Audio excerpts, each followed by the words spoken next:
In the winter of 2006, in a wealthy suburb just outside India's capital, police dug up the remains of 19 human beings from a drain behind a single house. Most of them were children. For 2 years, parents from a nearby village had been walking to that house, begging, pleading, asking if anyone had seen their sons, their daughters. For 2 years, the police told them to go home.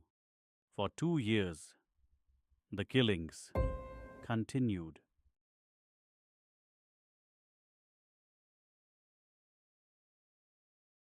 This is the story of the most horrifying house in India, of the children who were taken, the parents nobody listened to, the killers who confessed, and the ending that will make you question everything you believe about justice.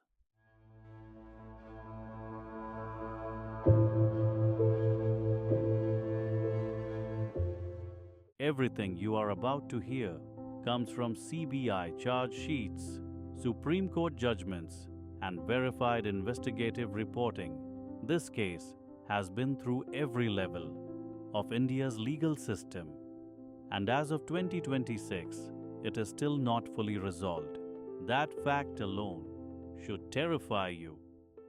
Nithari, a small, crowded village in Noida, Uttar Pradesh, right on the edge of India's most expensive real estate, just 15 kilometers from central Delhi, the kind of place where the poor live next to the very, very rich, where domestic workers walk past mansions every morning on their way to work.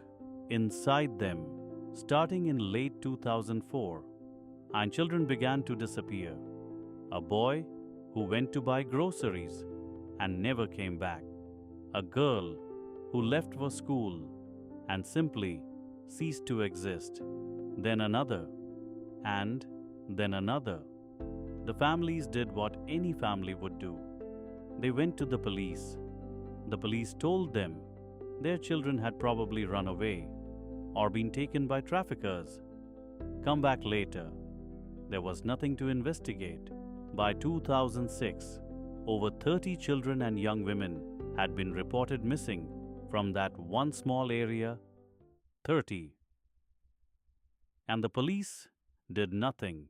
And across a small lane, in a large 2-story bungalow with a garden wall and a locked gate, the truth was buried in a drain. The house belonged to Moninder Singh Pandher, a wealthy businessman, well connected, respected. His family lived in Chandigarh. He lived here, alone, in Noida, for work, alone. Except for his domestic servant, a man named Surinder Koli. Koli cooked. He cleaned. He managed the house. He had worked for Pandher for years, and according to what he would later confess, between 2005 and 2006, inside that house, he had lured at least 19 people through the front door, and not one of them walked back out.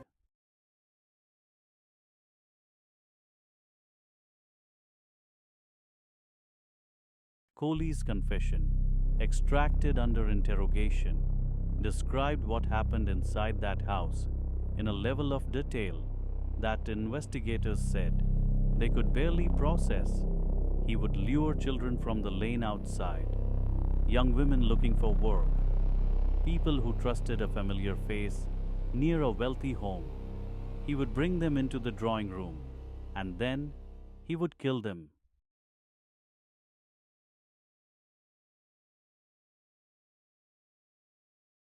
The CBI report states that after each killing, Kohli would carry the body upstairs. He would dismember it. He would dispose of parts in the drain behind the house, and in the most disturbing detail of the entire case, he confessed to acts of cannibalism for 2 years. Servants came and went. Drivers arrived in the morning. A gardener tended the front garden. And apparently, nobody noticed. It was a father, named Nand Lal, who finally forced the police to act. His daughter, Payal, had gone missing in May 2006. He had filed a complaint, been ignored, filed again, been dismissed. He kept pushing. He went to magistrates, to senior officers. He refused to let his daughter become another statistic. Police eventually traced Payal's phone. The last person to call her was using a number connected to the Pandher household. They brought in Surinder Koli, and Koli confessed. On December 29th, police began digging the drain behind house D5.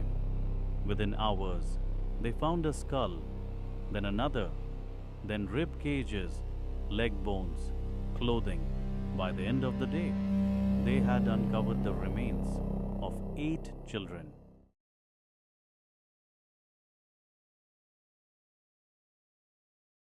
By the time the digging was finished, 19 sets of human remains had been recovered from behind that one house.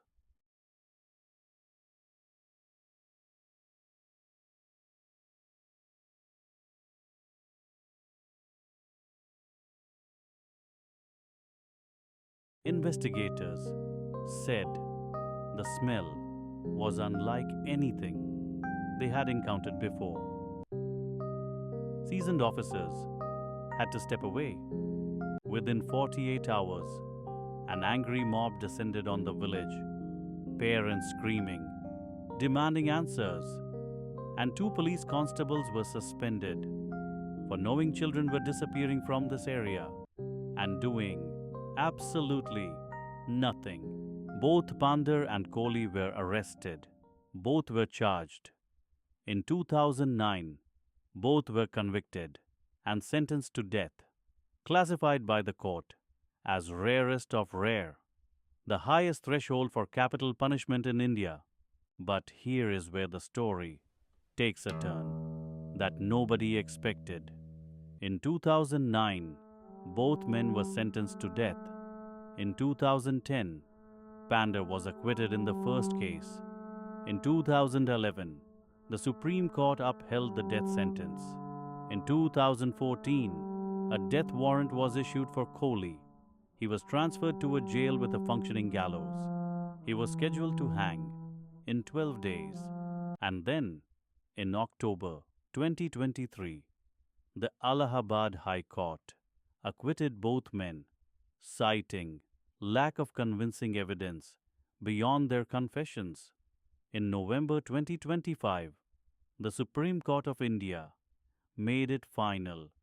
Surinder Koli, the man who had confessed in detail to killing at least 16 people, quietly walked free after 19 years in custody.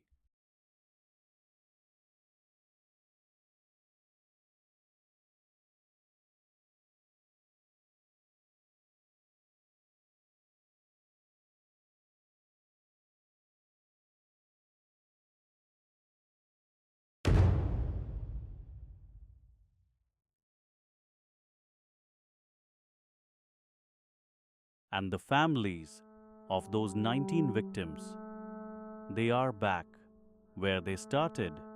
No conviction, no official killer, no answer for why their children never came home. If the confessions were coerced or unreliable, then who killed those 19 people? Someone put those bodies in that drain. Someone chose victims who were poor, who had no power, whose disappearance would be brushed aside. Someone knew that a wealthy man's bungalow was the perfect cover. The organ trafficking angle was never fully investigated. At the time of the initial discovery, multiple families reported that remains showed signs of deliberate surgical removal of organs. The CBI dismissed this. Pandher's defenders ask, how does a man run a house where 19 murders occurred in the drawing room, in the bathroom, and genuinely know nothing. Koli's defenders ask, how does a confession, extracted over 70 hours of illegal detention by police who had already been suspended for negligence in this very case, hold any legal weight? The families of the victims have no answers. They had no power in 2005. They had no power in 2023. They have no power today. And somewhere in Noida, House D5, Sector 31, still stands.